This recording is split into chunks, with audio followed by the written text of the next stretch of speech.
Bien, bonjour à tous. Nous sommes à la 7e leçon. Aujourd'hui, on va parler des algorithmes d'étiquetage. Il y a des algorithmes, des procédures pour assigner des étiquettes aux structures créées par l'assemblage. N'est-ce pas? Parce qu'il faut pouvoir distinguer les différents types de syntagme, syntagme nominal, syntagme verbal, syntagme adjectival se comportent de manière différente, donc il faut avoir des noms pour exprimer ces différences. C'est une question qui est à première vue très technique, mais comme on va voir, c'est une question qui a quand même des conséquences et des implications qui vont bien au-delà de la spécificité technique du problème. Voilà, revenons à la question du gel critérial. On a traduit comme ça le terme anglais criterial freezing, le fait qu'il y a des positions syntaxiques d'arrêt où le mouvement doit nécessairement s'arrêter et on ne peut pas continuer à bouger un élément qui se trouve dans ces positions. Ce sont les positions critériales, les positions qui impliquent des têtes dont on a longuement parlé, des têtes comme Q, comme topic, comme focus, etc. Des têtes qui caractérisent des configurations pertinentes pour l'interprétation, en particulier pour l'expression de propriétés qu'on a appelées des propriétés de portée et discours. Nous avons vu deux types d'effets de gel la dernière fois. D'un côté, un élément WH, un élément interrogatif, qui est déplacé à une position critériale, donc les propriétés sont très interrogatives, sont satisfaites.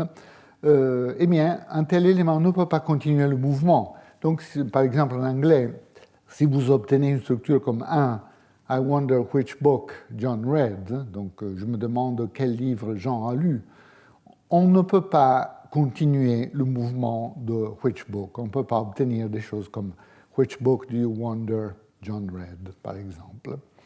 Ça, c'est un cas. L'autre cas qu'on a longuement discuté la dernière fois concerne les positions sujet. La position sujet de la phrase est une position typique d'arrêt, où le mouvement de type A, le mouvement de type argumental, peut s'arrêter.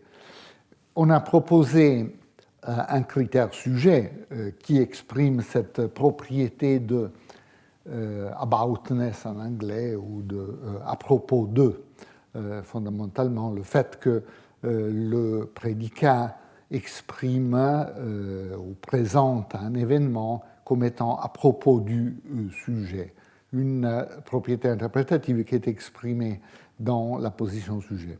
Et nous avons vu que, comme on s'attend, étant donné l'approche des critères et l'approche qu'on a essayé de développer, les sujets ne peuvent pas être déplacés ultérieurement. On a des effets de gel des sujets qui se manifestent de plusieurs manières. Une manière étant les effets de complémentaire trace, le fait qu'après un complémentaire, dans certaines langues, les langues non assujetties en particulier, on ne peut pas déplacer l'élément. Par exemple, en anglais, à partir de Mary said that John was here, vous ne pouvez pas simplement topicaliser John de cette position, quelque chose comme John, Mary said that was here, est mal formé, n'est pas bien formé, et un phénomène que nous avons interprété comme une manifestation du gel critérial. Étendons maintenant un tout petit peu la portée de ces phénomènes de gel à une autre position. Nous avons vu une position haute dans le système du complémentaire, une position dans la partie haute du IP de la structure de la phrase, comme la position sujet. Considérons maintenant une position plus basse, mais toujours avec une spécialisation de type portée-discours. Cette position focale basse que Adriana Belletti a analysée, en particulier dans le contexte que nous avions déjà un tout petit peu discuté, de certaines alternances d'ordre, alternatives d'ordre dans des langues comme l'italien, entre l'ordre sujet-verbe et l'ordre verbe-sujet. Donc on peut avoir, comme vous vous souvenez, en italien, dans les langues romanes à sujet nul, l'espagnol, le portugais, ainsi de suite, le roumain, et des structures avec l'ordre sujet-verbe, comme 1A, Gianni ha cantato, donc Gianni a chanté, mais aussi avec l'ordre verbe-sujet, 1B, ha cantato Gianni. Et comme nous avons vu, ce n'est pas une simple permutation qu'on a ici, mais le fait de choisir l'une ou l'autre structure a des implications par rapport à la configuration de portée discours. En particulier, l'ordre verbe-sujet est une manière de focaliser le sujet. Donc, par exemple, une structure comme 1B, ha cantato Gianni, c'est la réponse possible à une question WH sur le sujet. Donc, si vous posez la question qui a chanté, vous pouvez répondre en italien comme un B. Nous avons vu aussi d'autres tests. Par exemple, un test pour les positions focales était, comme vous vous souvenez, l'anaphore rétrograde.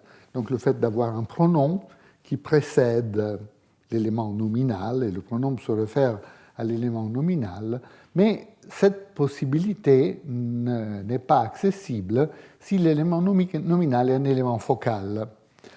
Et ceci montre qu'effectivement, dans l'ordre VS, l'élément post-verbal, le sujet post-verbal, est focal.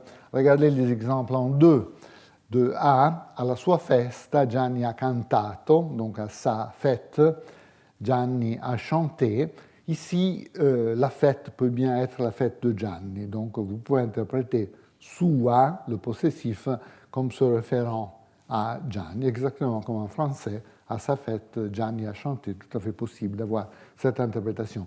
Mais si vous avez l'ordre post-verbal dans la principale, de B, alla sua festa ha cantato Gianni, alors la fête doit être la fête de quelqu'un d'autre, pas la fête de Gianni, n'est-ce pas? Vous avez cet effet d'impossibilité d'anaphore rétrograde qui est typique des positions focales. Donc c'est un argument qui a été donné en faveur de l'idée que cette position focale basse et finale de phrase est en effet une position focale.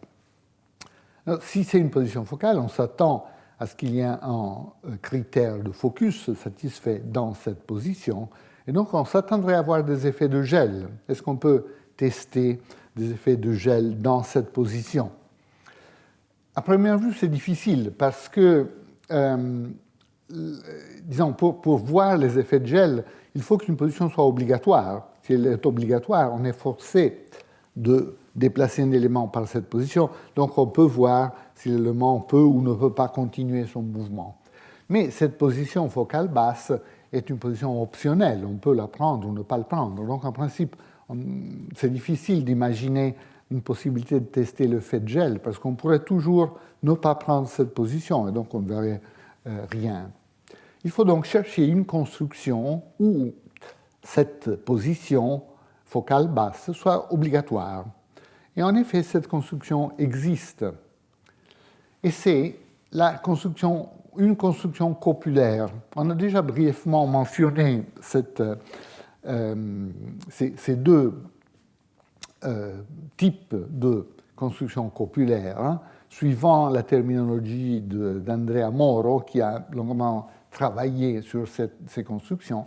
Il y a une construction copulaire canonique ou directe, illustrée par un Gianni è il direttore, ou en français Gianni est le directeur, en anglais Gianni is the director, où ce que nous voyons est qu'il y a une expression nominale référentielle, par exemple exprimée par un nom propre, Gianni, puis il y a la copule, et puis il y a une autre expression nominale prédicative, comme il direttore, par exemple.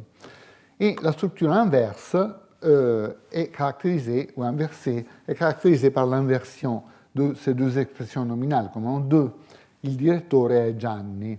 Donc le directeur expression nominale prédicative, puis la copule, et puis le DP référentiel, comme par exemple le nom propre Gianni.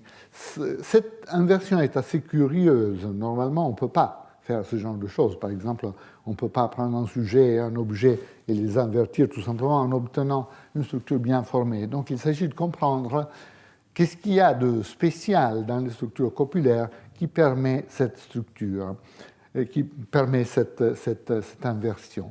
Un aspect saillant de la structure copulaire inverse, c'est que la position référentielle qui suit la copule est nécessairement focale. Donc, dans cette construction, cette position est obligatoirement focale.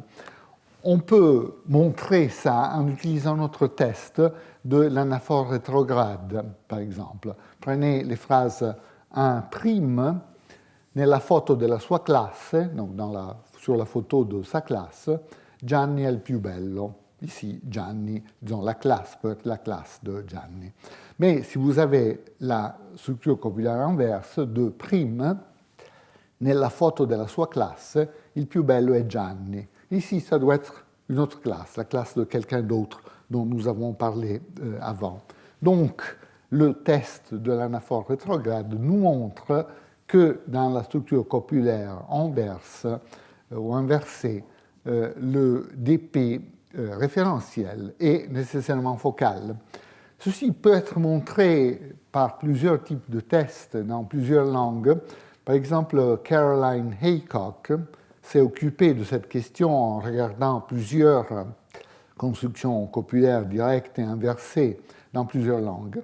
Et elle propose, par exemple, ce test, le test de question-réponse, pour montrer qu'en anglais, mais similement dans beaucoup d'autres langues, dans la construction inversée, la position post-copulaire est nécessairement focale.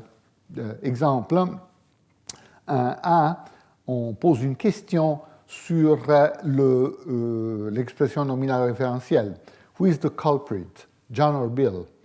Réponse 1B, John is the culprit. Ici, évidemment, le focus est sur la position qui donne la valeur de la variable WH, donc qui correspond à l'élément référentiel ici. Donc, John est la position focale.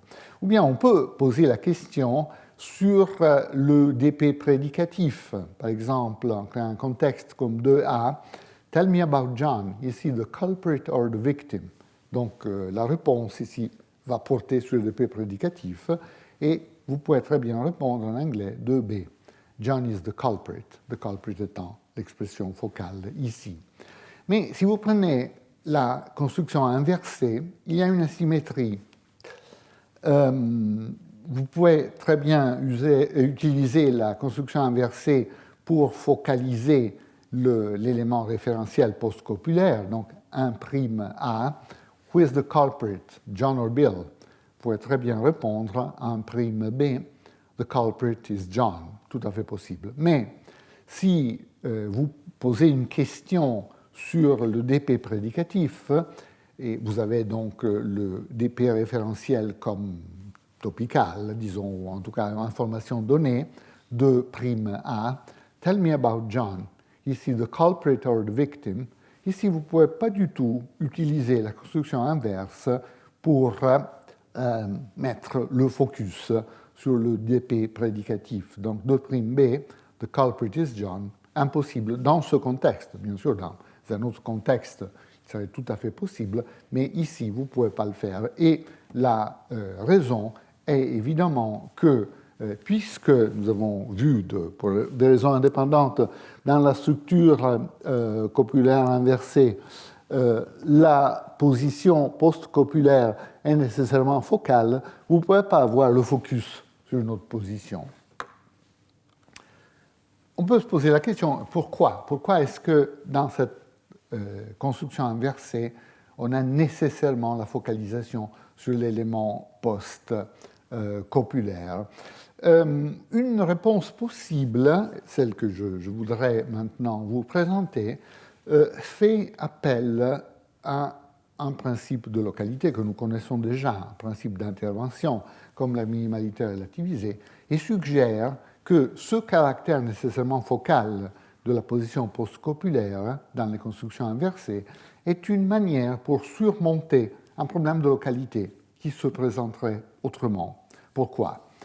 Bon, considérant la dérivation de structures copulaires canoniques ou inverses, on partira d'une structure prédicative élémentaire, ce qu'on appelle en anglais une small clause, donc une phrase réduite, une phrase non verbale, une pure prédication, si vous voulez, donc avec Gianni, puis une tête prédicative, et puis le DP prédicatif, donc Gianni il presidente ou Jean le président.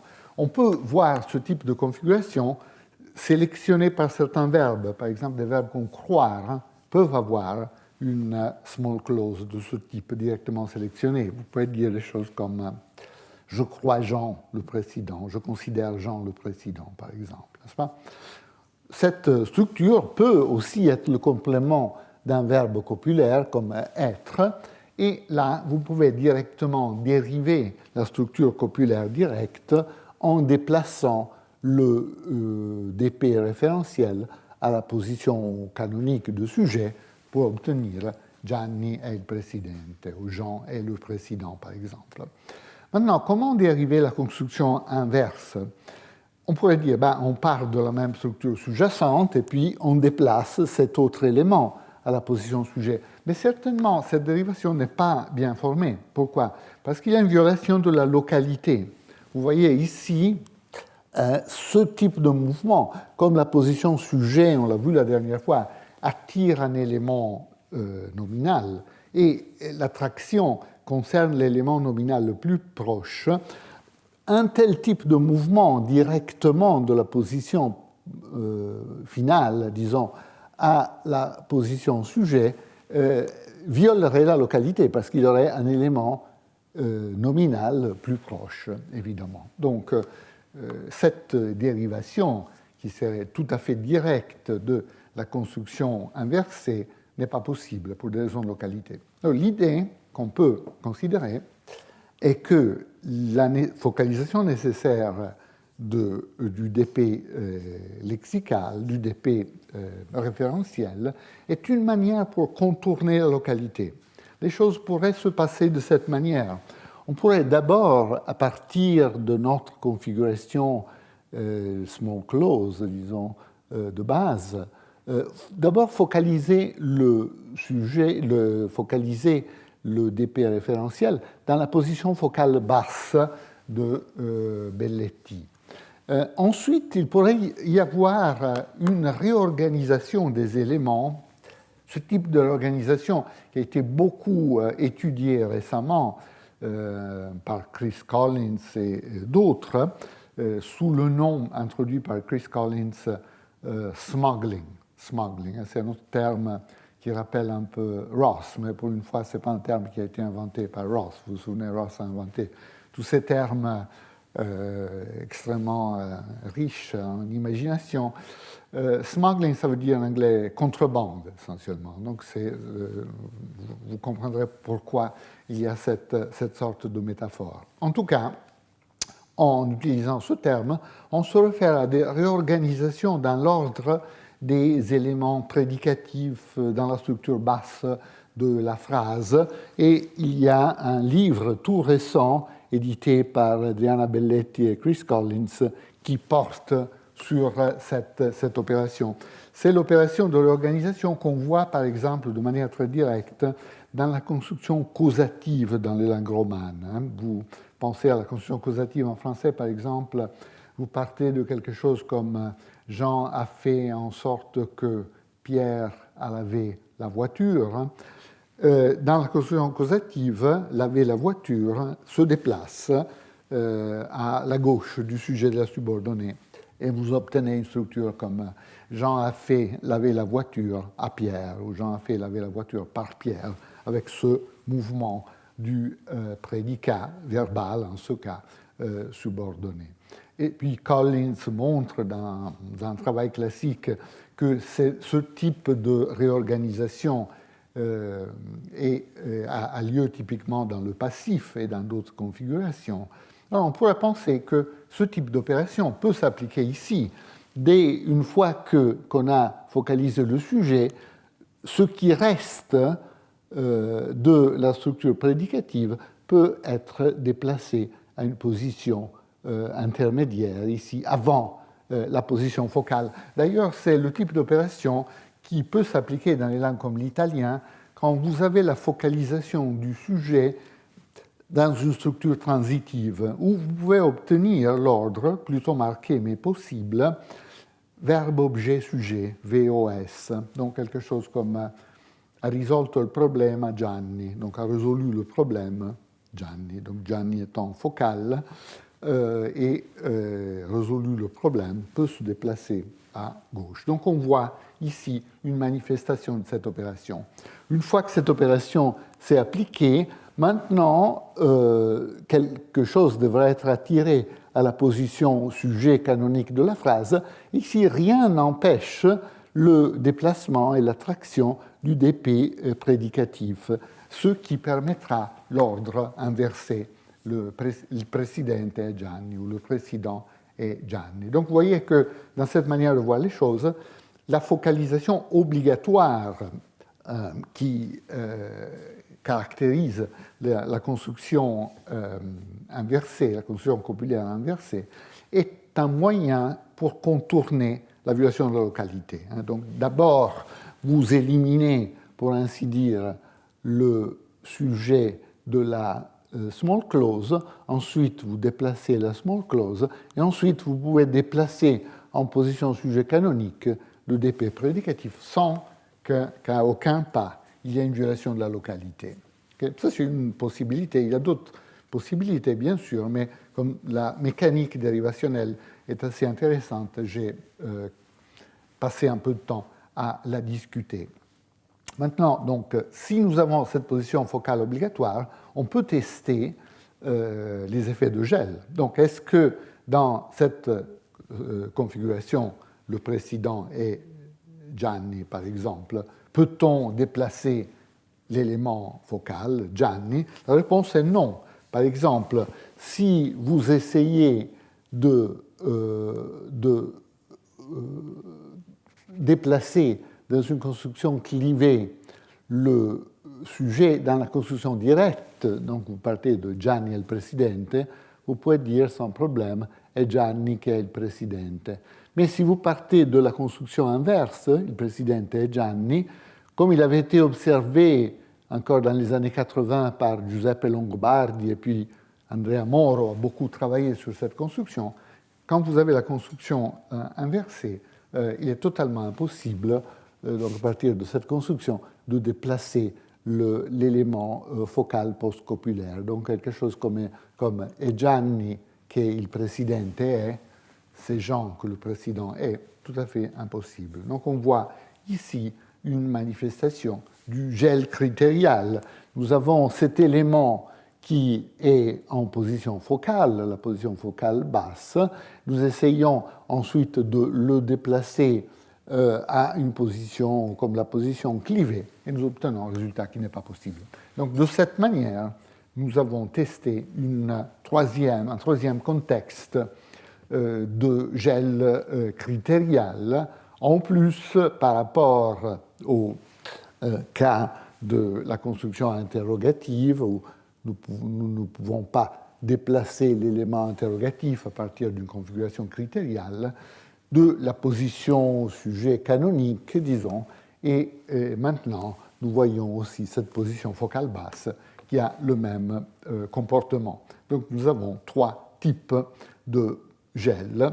Gardons ça à l'esprit parce qu'on va essayer de se poser la question de pourquoi cet effet de gel critérial existe. Et là, il faut introduire la question de l'étiquetage, les étiquettes. Donc, voilà le sujet d'aujourd'hui, l'assignation des étiquettes. Nous avons notre opération fondamentale d'assemblage.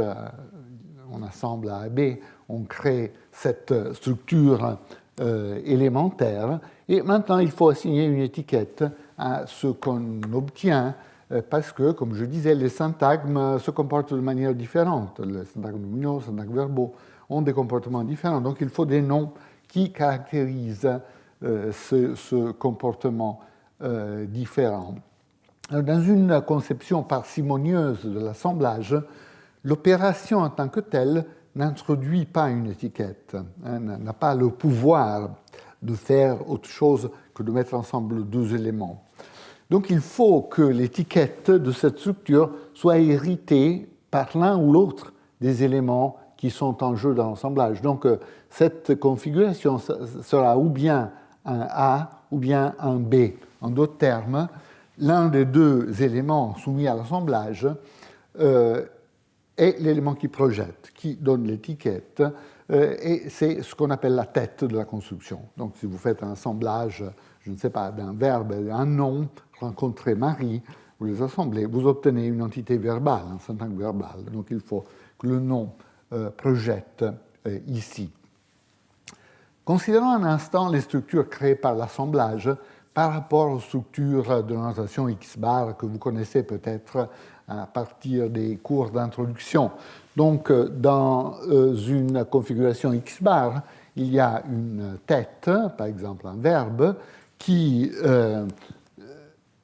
est engendré avec un complément, par exemple un syntagme nominal, si c'est un verbe transitif, puis cela projette un niveau intermédiaire, X bar, donc V bar par exemple, et puis cette entité se combine avec un spécificateur pour donner lieu à un XP, à une projection maximale, un syntagme, par exemple un syntagme si X0 est verbe, XP sera syntagme verbal. Évidemment, si X0 est nom, XP sera syntagme nominal, et ainsi de suite.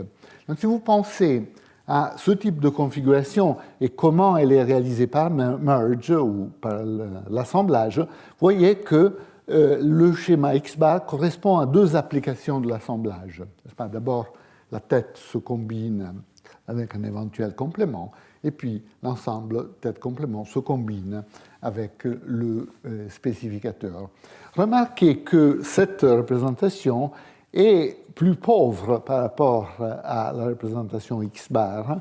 Là aussi, il y a un principe de parcimonie qui a été appelé le principe d'inclusivité, inclusiveness en anglais, selon lequel toutes les opérations syntaxiques n'ont pas la capacité d'introduire des étiquettes. Donc, merge fondamentalement, l'assemblage, les autres aussi, ne peuvent pas introduire des étiquettes, ne peuvent pas introduire des spécifications qui ne soient pas déjà dans les éléments du lexique qu'on insère dans la structure. Donc, par exemple, à cause de inclusiveness, les opérations syntaxiques n'auraient pas le droit d'introduire des choses comme le niveau de barre, X bar ou XP par exemple. Ces spécifications ne sont pas accessibles aux opérations syntaxiques. On a des représentations plus parcimonieuses comme ça, qu'on appelle bare phrase structure ou structure syntagmatique nue, où en effet vous n'avez que l'information qui est déjà dans le lexique. Dans le lexique, il y aura des éléments comme A, B, C, et vous retrouvez ici qu'un certain élément projette, mais il n'y a pas de différence de niveau de barre à ce niveau-là. Bien sûr, il faut avoir une manière, comme on le verra, pour exprimer le fait que ce nœud est un nœud maximal. On a besoin de la notion de projection maximale, même dans ce système, mais on verra qu'il y a une manière plus indirecte d'exprimer cette propriété. Encore une considération sur les représentations créées par l'assemblage.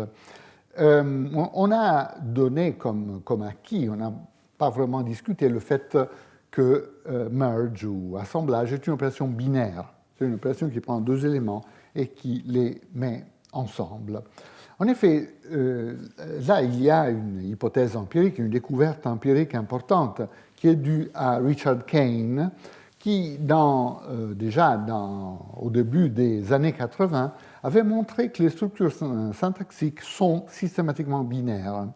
C'est-à-dire que vous n'avez pas des structures ternaires ou avec plus de branches qui dépendent du même nœud mère, pour ainsi dire, hein. Même dans des cas où il serait très plausible d'avoir une structure ternaire, par exemple. Prenez une construction comme la construction double objet en anglais. Bill gave John a book. Gave John a book. On pourrait dire, bah là, il y a 3 branches, il y a le verbe et il y a les 2 objets, le premier objet, le deuxième objet. Mais en effet, il y a des très bonnes raisons qui suggèrent qu'il y a plus de structures qu'embrachement ternaire dans cette configuration.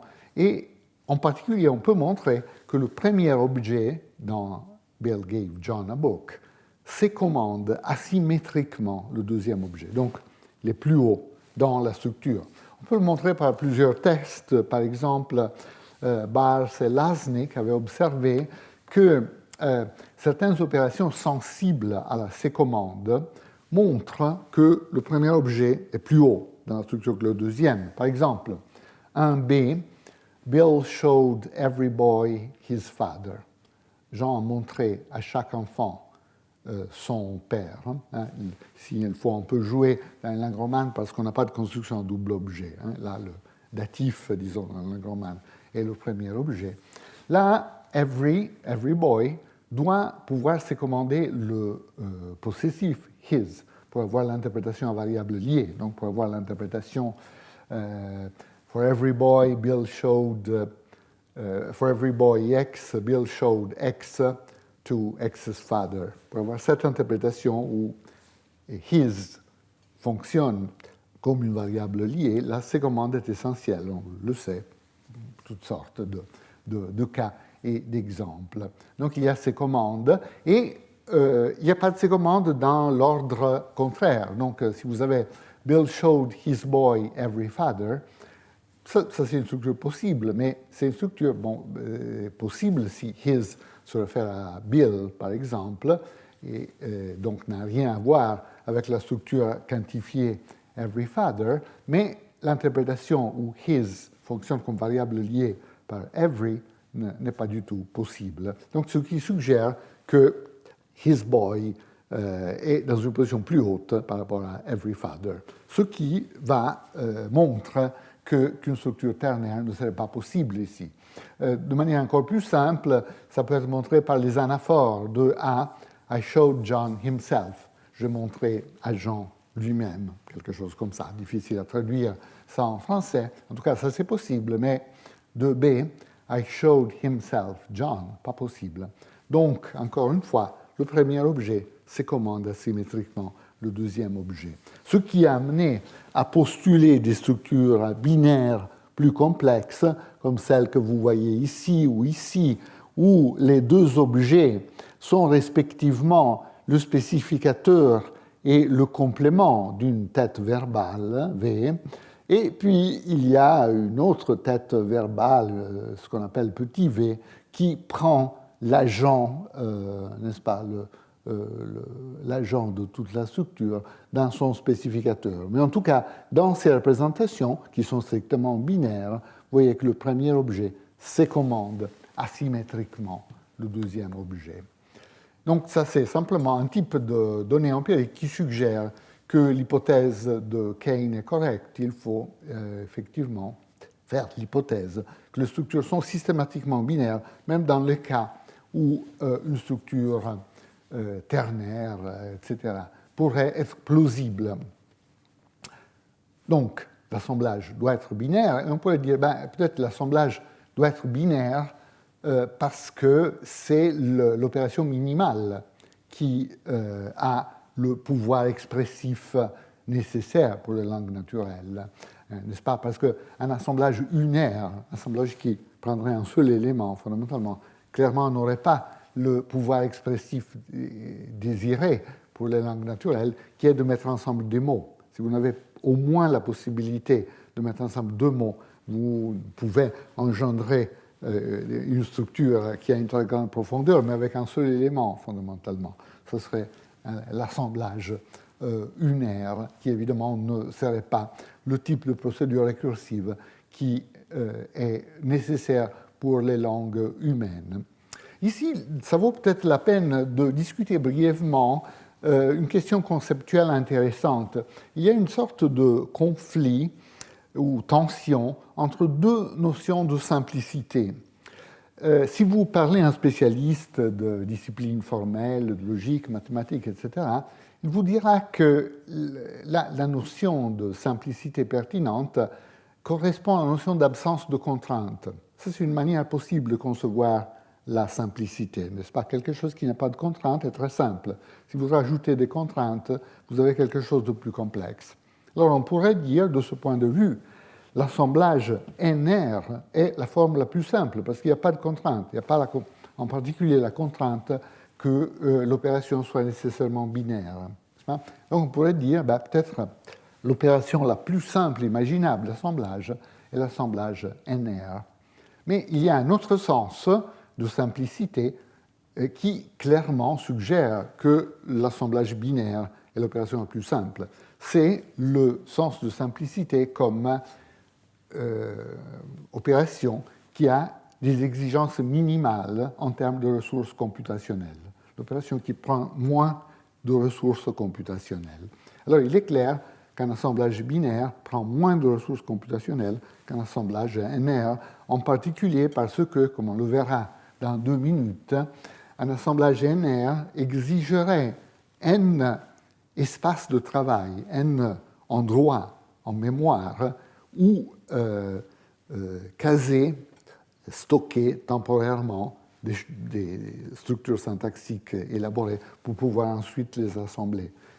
Tandis que l'assemblage binaire n'exige que 2 tels espaces. L'opération étant binaire, il y a un maximum de 2 espaces à utiliser pour l'opération de l'assemblage. Donc c'est un cas où il y a une tension entre 2 notions distinctes de simplicité, et s'il est empiriquement correct de dire que les structures des langues naturelles sont fondamentalement binaires ou totalement binaires, comme Kane l'a montré, ici, évidemment, la notion de simplicité qui est choisie par les langues naturelles est en termes d'utilisation minimale des ressources computationnelles. Voilà, donc si l'assemblage est binaire, nous n'avons que 3 cas d'assemblage possibles en termes des entités que nous allons assembler. Et les 3 cas sont les suivants. Premier cas, item-item. Nous avons un item du lexique, un autre item du lexique, nous les mettons ensemble et nous formons une structure. Par exemple, avec Jean, nous formons avec Jean. Cette opération, comme ressource, a besoin du lexique, doit pouvoir avoir accès au lexique, évidemment. Et cette opération, en tant que telle, n'est pas récursive, parce que l'entité qu'on crée, cet élément alpha, n'est pas un item lexical, c'est quelque chose de plus, n'est-ce pas? Donc, si on se focalise uniquement sur cette opération, ce n'est pas une opération récursive, ce n'est pas une opération qu'on peut boucler. L'opération, disons le caractère récursif, se manifeste au prochain niveau. C'est le deuxième cas, le deuxième type de merge, d'assemblage, qui met ensemble un item et un syntagme. Donc vous avez un syntagme que vous avez déjà élaboré par des applications précédentes, vous choisissez un élément du lexique et vous mettez ces 2 entités ensemble et vous formez une entité item-syntagme. Ça, c'est la situation normale de merge récursif, parce que là, vous aurez formé un autre syntagme. Alpha, c'est un syntagme, donc vous pouvez revenir au lexique, prendre un autre élément, l'assembler. Donc, à partir de, par exemple, avec Pierre, vous pouvez prendre parler et former parler avec Pierre. Ensuite, vous aurez un nouveau syntagme, parler avec Pierre. Vous pouvez prendre un autre élément lexical, peut, et vous mettez ensemble peut parler avec Pierre, vous aurez formé une structure encore plus grande, et ainsi de suite. Alors, si vous pensez aux ressources, ici, on a besoin du lexique et on a besoin d'un espace de travail, parce que vous devez stocker temporairement quelque chose que vous avez déjà assemblé, par exemple avec Pierre, supposons, ou un syntagme de n'importe quelle complexité. Donc vous avez besoin d'un workspace. Et cette présence d'un workspace est la ressource computationnelle essentielle pour tous les processus récursifs. Si vous voulez avoir la récursivité, inévitablement, vous avez besoin d'un espace où stocker ce que vous avez calculé jusqu'à ce point. Autrement, le système s'arrêterait. Donc, ici, nous sommes dans le domaine de la récursivité. Puis, le pas suivant, l'autre type de merge, 3, est l'assemblage syntagme-syntagme. Donc, vous avez deux syntagmes déjà assemblés et vous les mettez ensemble. Par exemple, vous avez besoin de ça pour une structure sujet-prédicat. Si vous avez un sujet qui peut être de n'importe quelle complexité, l'homme dont je t'ai parlé hier à midi, sujet, puis vous avez un prédicat qui peut être d'une complexité indéfinie, a dit qu'il fallait partir immédiatement. Donc si vous voulez former l'homme dont je t'ai parlé hier à midi et a dit qu'il fallait partir immédiatement, là vous avez besoin d'une opération syntagme-syntagme. Ce qui veut dire, comme ressource, que vous avez besoin de deux espaces de travail. L'un où vous avez élaboré un élément, l'autre où vous avez élaboré l'autre élément, et ensuite vous les mettez ensemble. Remarquez qu'ici, ma présentation est légèrement différente de l'approche de Chomsky à ces problèmes. Par exemple, dans ce texte très récent que j'ai cité, les UCLA Lectures, lui, il part d'une idée beaucoup moins limitée d'espace de travail. L'espace de travail, c'est un vaste domaine où on peut insérer autant, choisir autant de points qu'on veut. Mais il me semble tout à fait raisonnable, dans l'esprit d'un système aussi parcimonieux en ressources que le système minimaliste, de dire qu'un espace de travail ne peut contenir qu'un élément. Ce qui fait que si nous voulons avoir une opération d'assemblage syntagme-syntagme, nous devons multiplier les espaces de travail, en avoir deux, dont chacun ne contient qu'un élément, fondamentalement. Ici, la question si cette opération d'assemblage syntagme-syntagme est récursive ou non dépend d'une question analytique d'une certaine importance, c'est-à-dire est-ce qu'on peut avoir des spécificateurs multiples, n'est-ce pas? Parce que là, évidemment, cette opération est l'opération dont on a besoin quand on a, si on pense en termes de représentation X-bar, un spécificateur complexe, fondamentalement. Donc, est-ce qu'on peut avoir plusieurs spécificateurs pour une seule tête? La réponse du minimalisme standard est oui. La réponse des études cartographiques en suivant l'antisymétrie de Kane est non. Donc, fondamentalement, on peut avoir un seul spécificateur pour tête. Ce qui veut dire que si on voit deux choses qui pourraient être deux spécificateurs, nécessairement il y a deux têtes. Donc, il faut postuler une tête supplémentaire. Ça, c'est un élément important qui différencie un peu certains aspects de la recherche cartographique de certains aspects du minimalisme standard. Mais c'est une question empirique, fondamentalement. Donc, c'est une question à laquelle on peut essayer de donner une réponse empirique. Voilà, donc notre typologie de l'assemblage. Et remarquez que cette typologie de complexité des types d'assemblage nous permet d'engendrer une série de systèmes par rapport à la complexité de l'assemblage qu'ils admettent. Je suis arrivé à cette typologie de système dans le contexte d'un commentaire à un travail sur le langage animal, dont je vais brièvement parler maintenant. Mais en effet, cette typologie peut s'appliquer à n'importe quel système naturel ou artificiel. Donc le premier degré, ce que j'ai appelé un système à assemblage zéro, est un système qui a le lexique, donc il a accès au lexique, mais où il n'y a pas d'opération combinatoire. Donc tout ce que vous pouvez faire, c'est de choisir un élément du lexique et l'utiliser comme phrase. Si vous voulez un modèle, pensez au feu rouge. Le feu rouge, dans sa forme la plus simple, il y a 3 mots dans ce système, supposons rouge, jaune et vert, et dans les formes les plus simples, le système choisit un seul mot, donc ou bien rouge, ou bien jaune, ou bien vert. Voilà, donc des énoncés d'un mot sont possibles dans ce type de système.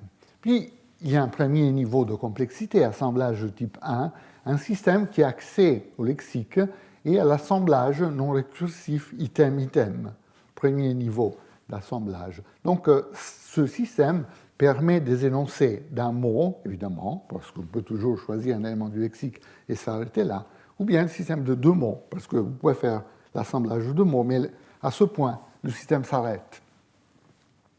Puis, progression ultérieure, assemblage 2, là, le système a accès au lexique, à l'assemblage item-item, et aussi à l'assemblage item-syntagme. Et là, vous entrez dans la récursivité, parce que là, ce qui caractérise l'assemblage 2 par rapport aux autres systèmes est que, pour la première fois ici, il y a un système de mémoire, il y a un espace de travail où vous pouvez garder temporairement le résultat de l'élaboration. Alors, ce système d'assemblage 2 peut produire une infinité de structures, parce qu'évidemment, vous pouvez continuer indéfiniment. Mais remarquez que, si on pense en termes de spécificateurs, ce système ne permet que des spécificateurs simples, parce que vous pouvez continuer avec un seul élément, vous ne pouvez pas continuer avec quelque chose de complexe. Continuer avec quelque chose de complexe exigerait le niveau suivant, assemblage 3, c'est-à-dire ici, il y a lexique, assemblage item-item, assemblage récursif item-syntagme, mais aussi assemblage syntagme-syntagme. Et là, il faut la disponibilité, étant donné ce que nous avons dit, de au moins 2 espaces de travail. Pourquoi les langues naturelles, disons, les langues naturelles, toutes les langues adultes que nous connaissons, sont des systèmes, étant donné cette typologie, d'assemblage 3. C'est-à-dire c'est des systèmes récursifs. Il n'y a aucune langue qui ne permet que des mots isolés, aucune langue humaine. Il n'y a aucune langue qui ne permet que des paires de mots comme structure engendrée. Il n'y a aucune langue qui a ce type de limitation. Il n'y a aucune langue qui admet une infinité de structures, mais avec des spécificateurs nécessairement simples. Toutes les langues peuvent engendrer une infinité de structures et avec des spécificateurs complexes. Donc, tous les systèmes humains adultes sont des systèmes d'assemblage 3, étant donné cette typologie. Et on pourrait se demander, mais pourquoi les langues naturelles ont besoin de ça, ont besoin de ce niveau? Après tout, le niveau d'assemblage 2 permet d'engendrer une infinité de structures, donc on aurait la possibilité d'engendrer une infinité de messages. On peut se rendre compte que la possibilité d'avoir un spécificateur complexe est importante et utile. Pensez par exemple aux structures argumentales. N'est-ce pas? Dans les langues naturelles, on trouve des structures argumentales exprimées par le verbe avec un argument, s'évanouir par exemple, des structures biargumentales, des verbes comme voir, comme frapper par exemple, où il y a 2 arguments, celui qui voit, celui qui est vu, celui qui frappe, celui qui est frappé, ou des structures triargumentales, à 3 arguments, donner par exemple, donner quelque chose à quelqu'un. N'est-ce pas? Alors, si vous réfléchissez un instant, vous verrez qu'il est utile de pouvoir exprimer tous les arguments par des syntagmes complexes, désigner tous les arguments par des syntagmes complexes. Mais un système à assemblage 2 ne permettrait de développer qu'un seul argument, seulement l'argument le plus bas, le plus enchâssé dans la structure, n'est-ce pas? Parce que les autres arguments qui devraient venir après ne pourraient avoir que la forme d'un point dans la structure. Donc quelque chose comme une structure qui branche à droite systématiquement, comme il a vu la fille, hein, quelque chose comme ça, serait compatible avec un système assemblage 2. Ça pourrait être engendré toujours en prenant un élément du lexique et en le combinant avec le reste. On pourrait continuer comme ça. Mais il est très utile de pouvoir caractériser tous les arguments par des structures plus complexes. Par exemple, de pouvoir dire des choses comme « le garçon a vu la fille ». Déjà, cela exige un système assemblage 3 parce que le garçon, là, ne pourrait pas être développé comme structure complexe par un système uniquement à assemblage 2. Et même chose pour le mouvement, n'est-ce pas? Si vous réfléchissez un instant, vous verrez que tout le mouvement de syntagme a besoin d'un système à assemblage 3 parce qu'il faut toujours mettre ensemble un syntagme complexe et un autre syntagme complexe. Pensez par exemple à quel livre as-tu lu? Il faut pouvoir, par internal merge, par l'assemblage interne, mettre ensemble quel livre et as-tu lu? Les deux sont des structures complexes. Donc, le seul type de mouvement qui serait compatible avec l'assemblage 2 serait le mouvement de tête. Mais évidemment, on veut plus que ça. On veut la possibilité de déplacer tout un syntagme. Et tout cela exige le niveau d'assemblage 3.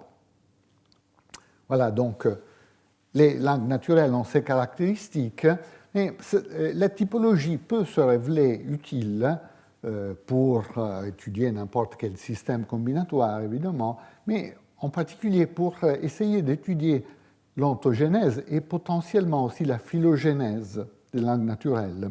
Pourquoi? Bon, d'abord, comme j'ai dit, toutes les langues naturelles adultes sont des systèmes d'assemblage 3, infinité potentielle de structure et spécificateurs complexes. Mais si on pense à certains stades dans l'acquisition du langage, on a l'impression qu'on a affaire à un syntagme, qu'on a affaire à un système moins riche. Par exemple, il y a l'ainsi dit stade d'un mot. Donc prenez l'enfant, le bébé, entre l'âge d'un an, en gros, à un an et demi, très approximativement. Le bébé a déjà un lexique, hein, donc il y a des étiquettes qui sont reconnues par ses parents comme ayant une certaines caractéristiques référentielles, donc maman, papa, lolo, etc. etc. Mais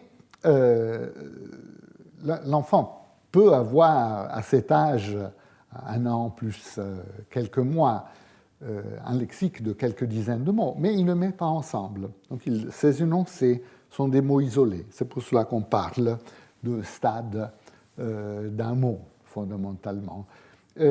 Donc, à première approximation, ça pourrait correspondre à des manifestations d'un système qui n'a pas encore l'assemblage, en tout cas en production. Puis il faut tester en compréhension ce qui se passe, évidemment, mais en tout cas en production, de manière très visible, l'enfant n'arrive pas à assembler plusieurs mots.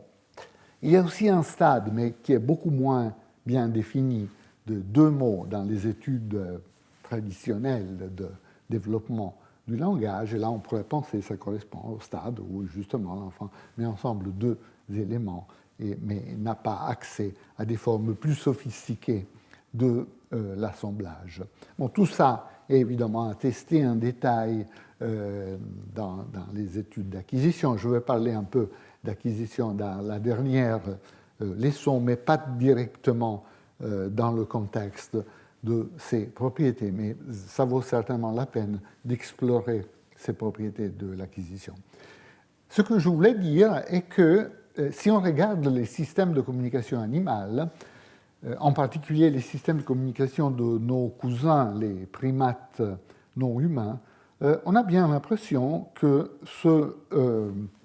cette typologie de système combinatoire peut être utile, parce que en regardant par exemple la caractérisation détaillée donnée par Schlenker et beaucoup d'autres auteurs en 2016, où ils font une sorte de synthèse de résultats sur le système de communication, en particulier des singes, on voit qu'on trouve des formes de combinaison, mais ces formes de combinaison sont fondamentalement limitées à 2 signes.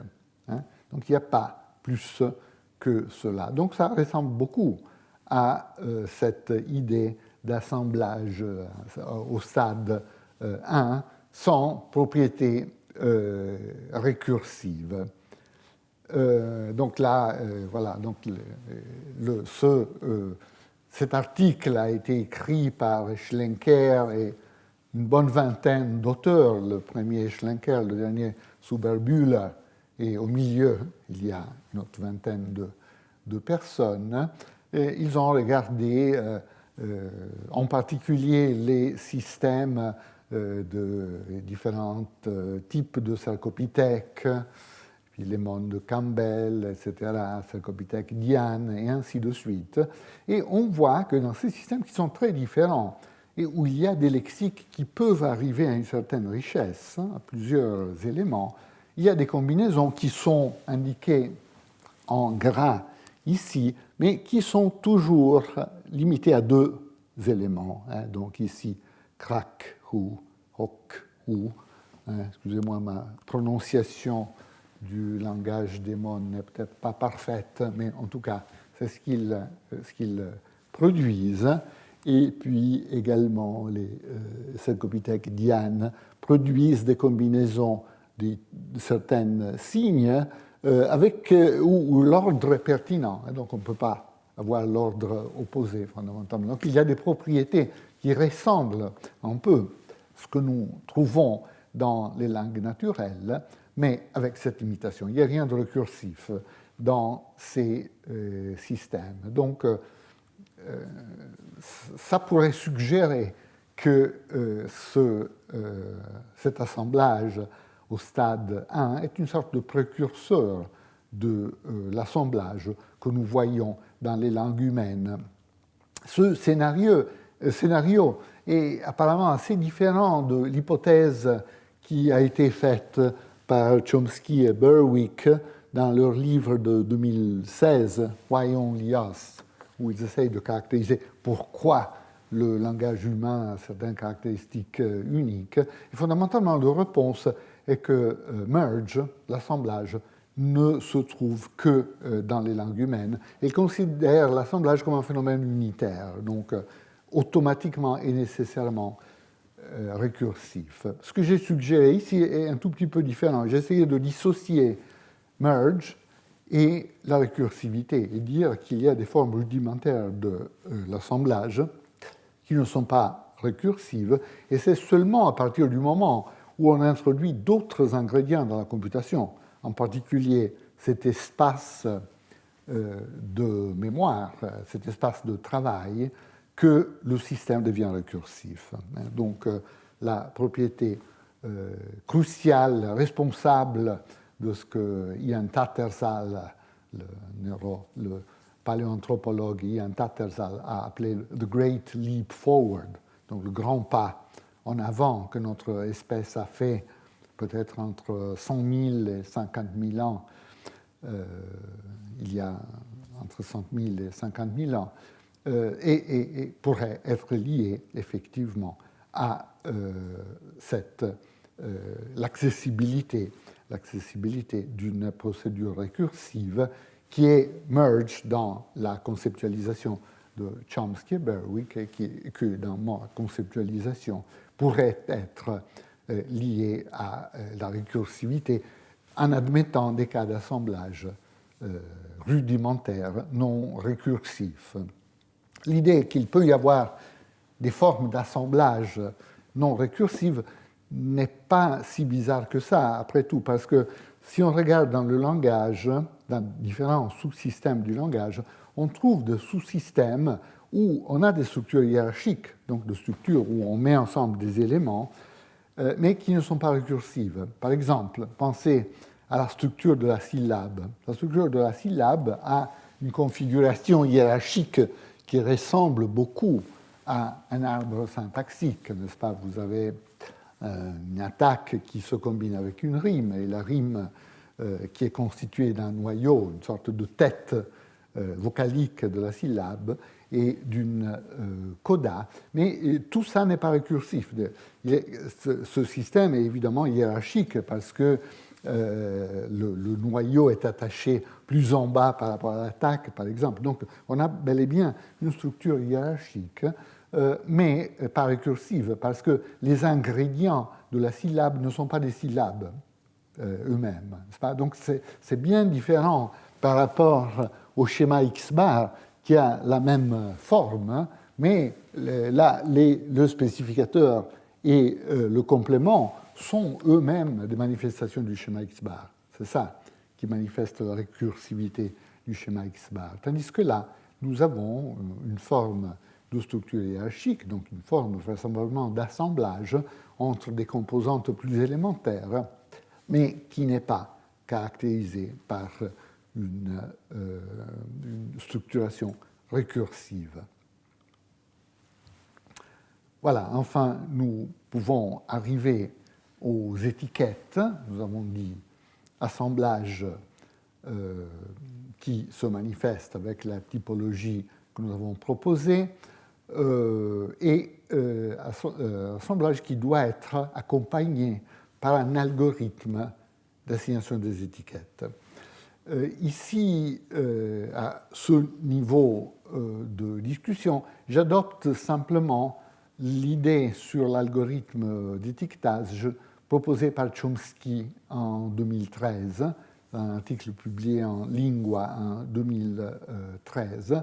Selon cet algorithme, l'étiquetage est simplement une question de localité. Donc, fondamentalement, c'est l'élément le plus proche qui attribue l'étiquette au nœud créé par l'assemblage. Il y a d'autres versions, j'ai élaboré moi-même une version un tout petit peu différente.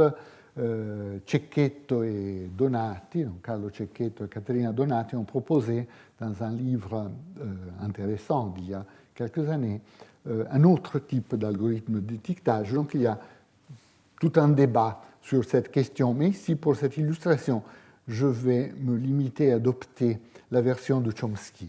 Donc un algorithme d'étiquetage qui dit le nœud créé par l'assemblage reçoit l'étiquette de la tête la plus proche. Donc on va voir ça dans une minute. S'il y a plusieurs alternatives, on voit quelle est la tête la plus proche et on la choisit comme élément qui donne l'étiquette. Une autre hypothèse de ce système est que l'étiquetage doit être complet, c'est-à-dire quand le système arrive aux interfaces, donc est transmis au système de son et de sens, il faut que tous les nœuds aient une étiquette. Et ceci, on peut penser pour des questions interprétatives. Comme je disais, il faut pouvoir interpréter les syntagmes nominaux de manière différente des syntagmes verbaux, par exemple, des syntagmes adjectivaux. Donc on peut penser que l'étiquette joue un rôle essentiel dans l'interprétation. Puis l'autre considération à faire, c'est que les traits critériaux, donc nos fameux traits comme Q, topique, focus, etc., sont des traits catégoriels, donc des traits qui peuvent correspondre à des catégories syntaxiques, et donc c'est des traits qui peuvent étiqueter, qui peuvent assigner une étiquette aux structures. Justement, on a des topic phrases, focus phrases, etc. Donc cette hypothèse est aussi essentielle. Alors, voyons nos trois cas de figure d'assemblage et voyons ce qui se passe pour l'étiquetage, en commençant du plus simple, item, item. Alors là, l'algorithme de Chomsky est déjà en difficulté, bien évidemment, parce que s'il y a deux items qui sont mis ensemble, évidemment, item 1 et item 2 sont aussi proches d'alpha. Donc, un algorithme fondé sur la localité n'arriverait pas à choisir. Ici, l'hypothèse que Chomsky fait, qui traite une bonne série de cas, peut-être pas tous, mais on peut se contenter de la couverture de cette hypothèse, je pense pour le moment, est que il adopte la théorie du lexique de Hagit Borer et Alec Marantz, selon laquelle les racines lexicales sont listées dans le lexique de contenu, mais sans catégorie. Donc vous avez simplement des racines non catégorisées. Donc par exemple, vous avez une racine dans le lexique français, décide, simplement, qui n'a pas de catégorie, qui est compatible avec différentes catégories.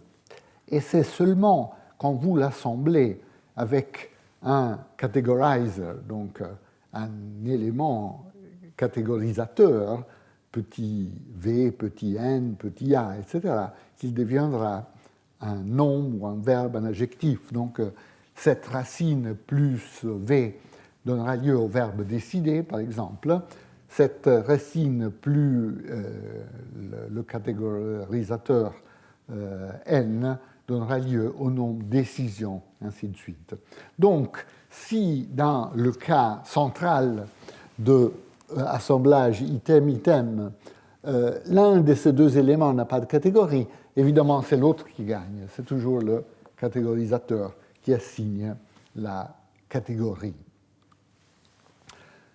Le deuxième cas est bien sûr le cas central de l'assemblage récursif. Donc ici, vous avez un item pris du lexique et un syntagme que vous avez pris de votre espace de travail, que vous avez déjà élaboré. Par exemple, vous pourrez avoir élaboré une expression comme ton frère, puis vous prenez dans le lexique avec et vous obtenez avec ton frère. Et bien sûr, c'est l'item 1, c'est avec, qui assigne la catégorie, parce que c'est la tête la plus proche de alpha. L'autre tête disponible, l'autre item, est plus profondément enchâssé ici. Donc, il n'a pas un rôle dans l'assignation d'étiquettes. Et donc, de manière récursive, dès que vous continuez à développer ce syntagme en prenant un élément du lexique, vous créez une nouvelle catégorie qui peut être aussi complexe que vous voulez et qui aura toujours comme tête le dernier élément sorti du lexique. Donc vous construisez de cette manière n'importe quel syntagme que vous désirez avoir. Dans le cas où vous avez le merge, disons l'assemblage syntagme-syntagme, donc syntagme 1 et syntagme 2, là, il y a aussi un problème, évidemment, parce que il y a deux têtes potentielles, l'item 1, tête du syntagme 1, et l'item 2, tête du syntagme 2, et qui sont aussi proches ou aussi éloignés d'alpha. Et donc, en principe, là, l'algorithme se bloque. Il faut trouver une solution. Il faut que quelque chose se passe pour résoudre le problème. Qu'est-ce qui peut se passer? Une solution possible qu'on a empruntée de d'Andrea Moro, qui discute ce genre de situation, c'est que l'un des deux syntagmes se déplace. Donc, s'il se déplace, il cesse d'être un compétiteur par rapport au syntagme qui reste en place. Et donc, après ce déplacement, c'est l'item 2 qui va gagner et qui va caractériser l'étiquette de alpha. Donc, vous voyez bien qu'on a là la manière de caractériser ces fameuses positions de transit. On avait vu qu'il y a des positions qui sont nécessairement de transit et où un élément peut se déplacer pour des raisons de localité, mais où l'élément ne peut pas rester. On peut penser que c'est la situation, c'est le cas de figure qui concerne ces positions de transit, justement. L'autre cas de figure, c'est bien sûr d'avoir la position d'arrêt, donc la configuration critériale. Imaginons une situation où vous créez la structure syntagme-syntagme et ça, c'est une configuration critériale, ce qui veut dire que les deux items, les deux têtes potentielles ont quelque chose en commun, qui est le trait critérial, justement, le trait Q, le trait topique, le trait focus, ainsi de suite. Alors là, on peut penser que les deux têtes les plus proches d'alpha ont une information non contradictoire à transmettre à alpha. C'est justement le trait critérial. Et donc alpha est catégorisé par le trait critérial. Vous vous souvenez qu'on a dit que le trait critérial est aussi un trait catégoriel, exprime une catégorie syntaxique. Donc le trait critérial peut assigner la catégorie à l'élément alpha. Revenons à cette fameuse question des positions de transit et positions d'arrêt du mouvement. Donc, typique position de transit, quand nous avons un verbe principal comme think, donc une phrase comme un C, which book does John think Bill read, est dérivée par le mouvement de which book d'abord au système complémentaire de la phrase subordonnée, mais ensuite l'élément ne peut pas s'arrêter là, il doit continuer à se déplacer, et donc vous obtenez la question principale, which book does John think Bill read? Par contre, il y a les positions d'arrêt. Par exemple, si vous prenez un verbe principal comme wonder, qui sélectionne une question subordonnée, donc une position Q, là, vous aurez qu'après cette application de mouvement WH, vous obtenez John wonders which book Bill read.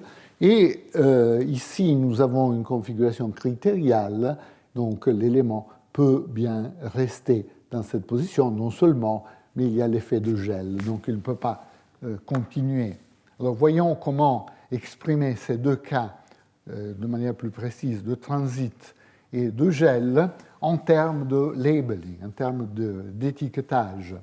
Dans la situation de transit, nous avons donc cette représentation intermédiaire, you think which book that Bill read, quelque chose comme ça.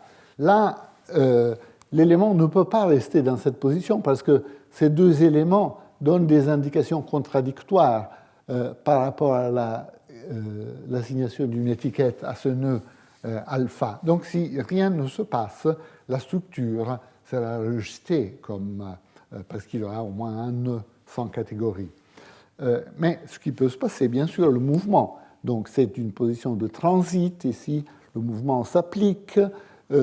Cette configuration reste sans adversaire, sans compétiteur, et donc alpha sera fondamentalement caractérisé comme un complémentaire à force déclarative, et c'est bien ce qu'un verbe comme think sélectionne. Donc think veut une structure déclarative. Par contre, si nous avons la configuration critériale, you wonder which book Bill read, là vous avez la configuration critériale, et cette configuration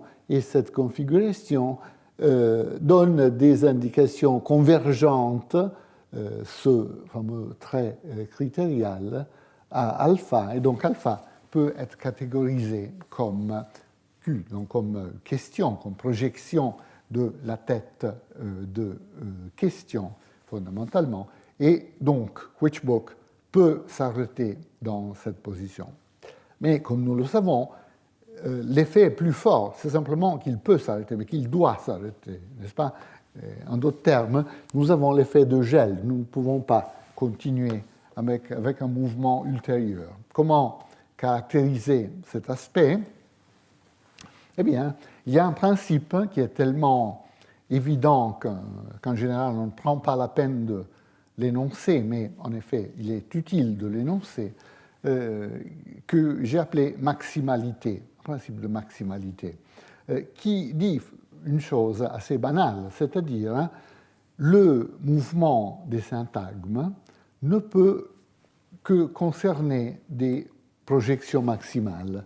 Donc, le mouvement de syntagme ne peut concerner, en termes de notation X-bar, que des XP. On ne peut pas prendre une projection intermédiaire. Ce type de déplacement n'est pas possible. On ne peut pas déplacer une projection intermédiaire en laissant derrière le spécificateur d'une catégorie. Ceci, on le voit, par exemple, prenez un syntagme adjectival comme very close to Mary, John certainly is very close to Mary. Vous avez ce syntagme adjectival. Vous pouvez topicaliser tout le syntagme adjectival et dire very close to Mary, John certainly is.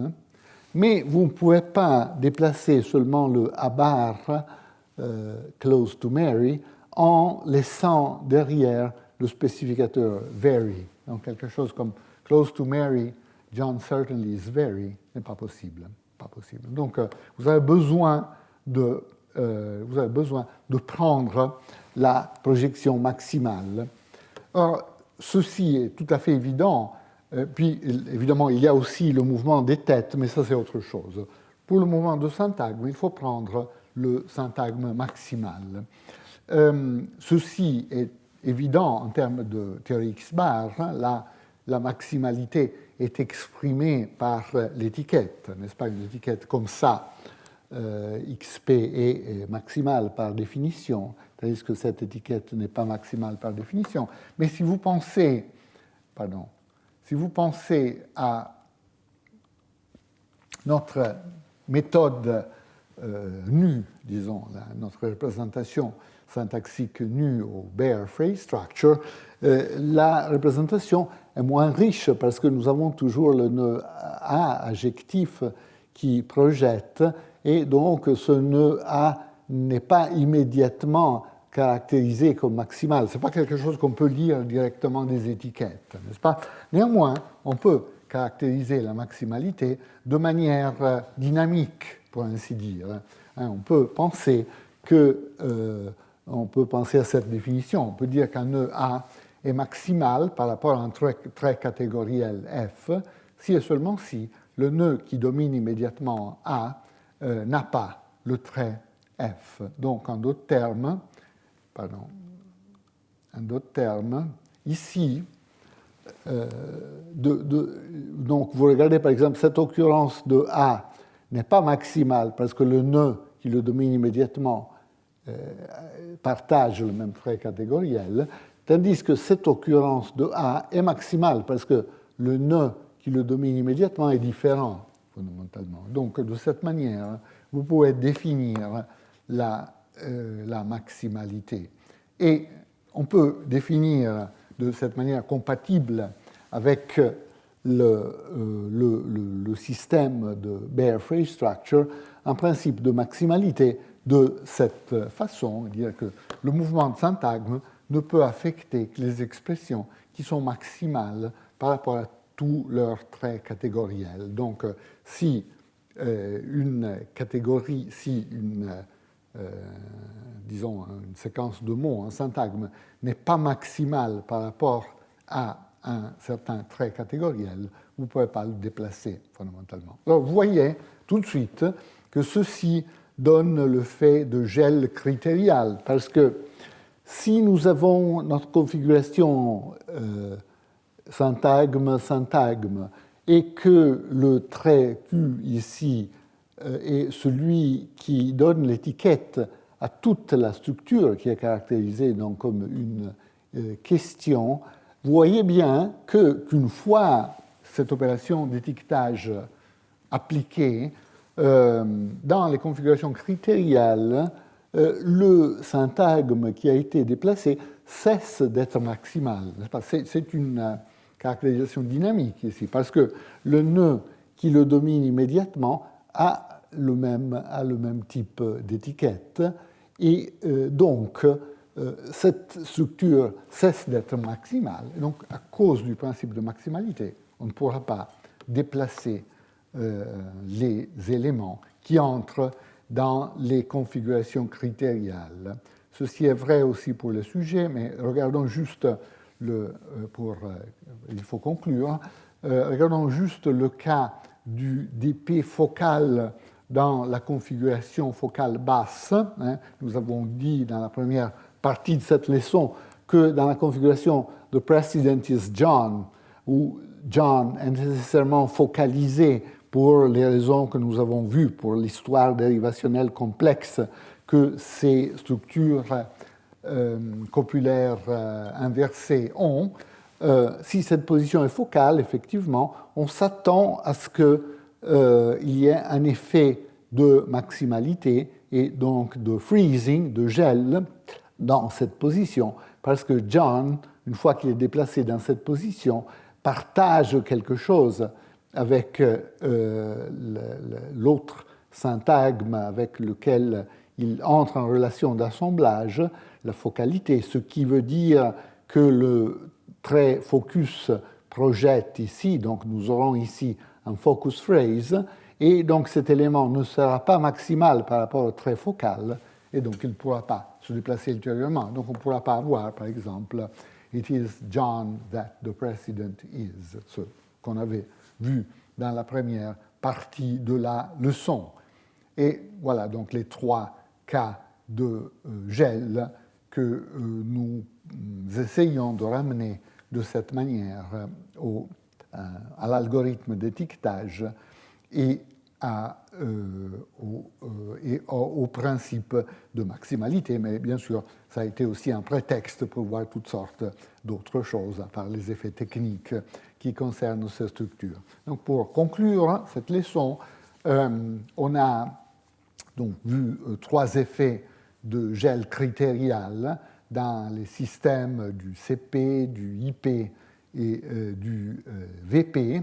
Et donc le VP étant à la périphérie du VP, évidemment, avec cette position focale basse que nous avons illustrée, le cas de gel au niveau du IP étant le gel en position sujet, et dans le cas du CP, le gel concernant les positions WH dans les questions indirectes.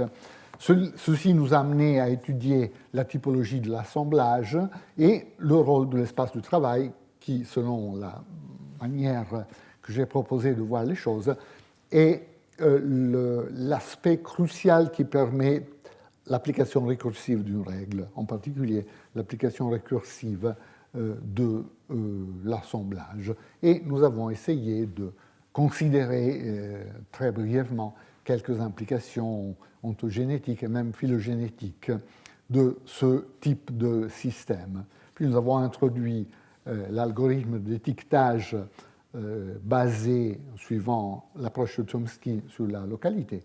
Et nous avons vu comment le principe de maximalité et l'algorithme d'étiquetage peut nous permettre la déduction, donc l'explication en quelque sens, des effets du gel critérial, les configurations critériales étant des configurations étiquetées d'une certaine manière, ce qui détermine la conséquence que le mouvement ultérieur violerait le principe de maximalité. Ça, c'est, d'une manière abrégée, le type d'argumentation qu'on a essayé de développer aujourd'hui. Bien, je m'arrête là pour le moment. On a peut-être le temps pour une question, puis on fera une pause, et puis on terminera avec la leçon sur l'acquisition des structures,